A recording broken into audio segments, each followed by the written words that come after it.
ఏరా మాయా ఏం చేస్తున్నా మన మూవీకి వెళ్ళాం కదా, ఎలా ఉంది మూవీ? మామూలుగా ఉండదు మరి. అరే హీరోయిన్ ఉంటుందిరా, ఏముంటుందిరా. నేను అమ్మ చేతిలోకి వచ్చాయి అంటే ఎంత ఇష్టమా నీకు? లవ్ యూరా. హాయ్ మాయా. అరే ఏంట్రా చేప దొరికిందా? అరే చేప నా దొరకలేదురా, నా దగ్గరికి వచ్చింది. అదేంట్రా చేప తాగడమంటే పిచ్చా నీకేమన్నా? అరే దీనికి నాకు ఒక రిలేషన్ ఉందిరా. ఏంటది? రండి చెప్తాను, రండి రండి రండి రా కూర్చోండి రా. ఓకేరా ఇప్పుడు చెప్పరా మాయా, చెప్పు ఏమైంది? చెప్పరా కూర్చోండి. అయితే ఆ రోజు ఏమేమి జరిగిందంటే, ఏ రోజురా? ఒక నెల రోజుల క్రితం పక్కూరు నుంచి మెట్ట మధ్యాహ్నం మన చిరుగుట్టు ఉంది కదా, అలా వస్తుండగా అసలు ఏమైందో తెలియదు, కళ్ళు తిరిగినట్టు అనిపించింది. అసలు ఆ రోజు జరిగిందిరా, ఇప్పటికి జీవితంలో ఇప్పటికి మర్చిపోను. మీకు తెలియాలి అది.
నువ్వు నా ప్రాణాలు కాపాడిన దేవుడు, అసలు నీ రుణం నేను ఇప్పటికీ మర్చిపోలేను.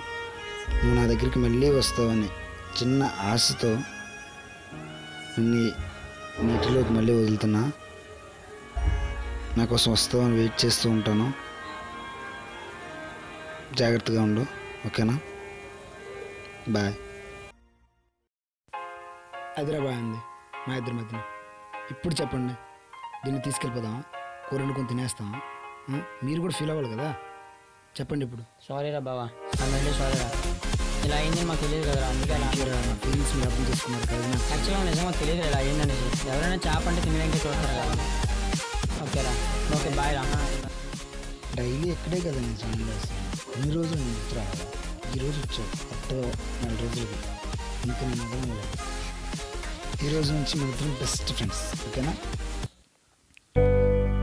సహాయం ఏ రూపంలో రావచ్చు, అది చేపైన మనిషి.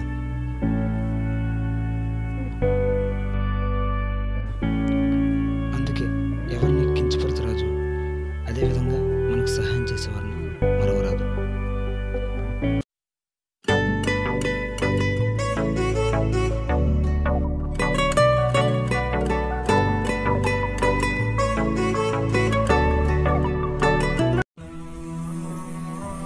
Mm-hmm.